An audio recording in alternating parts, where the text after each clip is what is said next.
नमस्ते मित्रों, स्वागत है आपका हमारे YouTube चैनल पर। आज हम आपके लिए लेकर आए हैं अहोई अष्टमी की व्रत कथा। यह व्रत संतान की लंबी आयु व खुशहाल जीवन की कामना हेतु किया जाता है। संतान की इच्छा रखने वाली माताएं भी इस व्रत को कर सकती हैं। आइए कथा सुनते हैं। एक साहूकार था जिसके 7 बेटे बहू थी और एक बेटी थी। सब कोई मिट्टी लेने गए। मिट्टी खोदते समय ननद के हाथ से स्याहू का बच्चा मर गया। स्याहू माता बोली कि मैं तेरी कोख बांधूंगी। तो ननद ने अपनी सारी भाभियों से कहा, लेकिन ननद के बदले में कोख बंधवाने के लिए 6 भाभियों ने मना कर दिया। उसकी छोटी भाभी ने सोचा, अगर नहीं बंधवाएंगे तो सासू जी नाराज हो जाएंगी। तो छोटी भाभी ने अपनी कोख बंधवा ली। अब उसके जो बच्चा होता होई साते के दिन मर जाता। एक दिन उसने पंडिताइन को बुलाकर पूछा कि क्या बात है, मेरे बच्चे होई के साते दिन मर जाते हैं। तब पंडिताइन बोली कि सुरभि गाय की सेवा किया कर।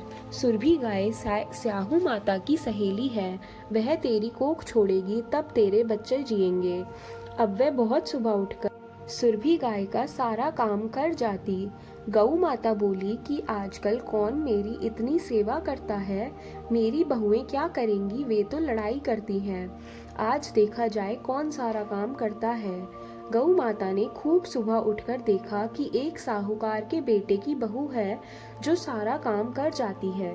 गऊ माता बोली कि तुझे किस चीज की इच्छा है जो तू मेरा इतना काम कर जाती है, मांग, क्या चीज मांगती है। तब साहूकार की बहू बोली, मुझे वचन दो गऊ माता। गऊ माता ने उसे वचन दिया। तब साहूकार की बहू बोली कि स्याहू माता तुम्हारी सहेली है और स्याहू माता के पास मेरी कोख बंधी हुई है, उनसे मेरी कोख छुड़वा दो। फिर गऊ माता उसे 7 समंदर पार अपनी सहेली के पास ले जाने लगी तो रास्ते में धूप थी, इसलिए वह एक पेड़ के नीचे बैठ गई। थोड़ी देर में सांप आया। पेड़ पर गरुण पंखनी का बच्चा था जिसे वह डसने लगा तो साहूकार की बहू ने सांप को मार डाला और नीचे फेंक दिया। बच्चे को बचा लिया। गरुण पंखनी आई, आकर साहूकार के बेटे की बहू को चोंच मारने लगी तो साहूकार नी बोली, मैंने तेरा बच्चा नहीं मारा, सांप तेरे बच्चे को मार रहा था, मैंने तो तेरे बच्चे को छिपाया है।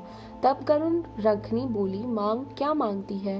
वह बोली कि 7 समुंदर पार स्याहू माता रहती है, हमें तो तुम उनके पास पहुंचा दो। गरुण पंखनी ने अपनी पीठ पर दोनों को बिठाया और स्याहू माता के पास पहुंचा दिया। स्याहू माता बोली कि आ बहन, बहुत दिन बाद आई। और स्याहू माता बोली, मेरे सिर में बहुत जू हो गई है। तो गऊ माता बोली कि मेरे साथ जो है इससे जू निकलवा लो। तो साहूकार की बहू ने उनकी सारी जूएं निकाल दी। स्याहू माता बोली कि तूने मेरी बहुत भलाई की, तेरे 7 बेटे 7 बहू हो।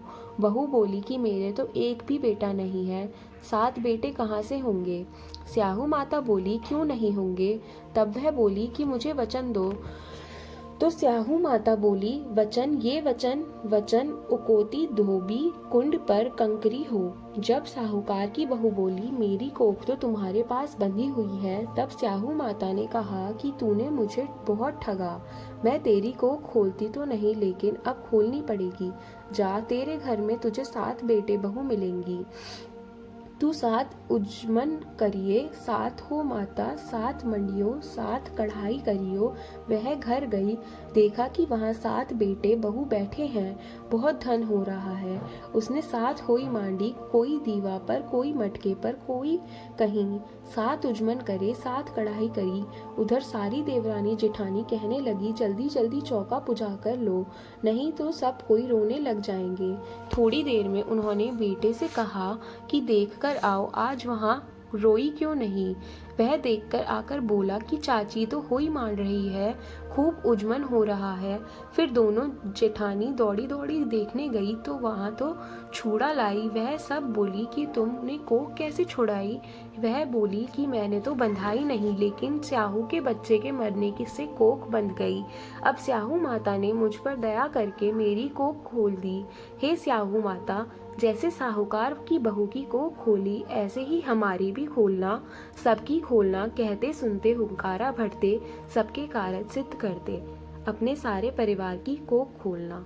अगर आपको यह कहानी पसंद आई तो हमारे वीडियो को लाइक करें और चैनल को सब्सक्राइब करना ना भूलें। धन्यवाद।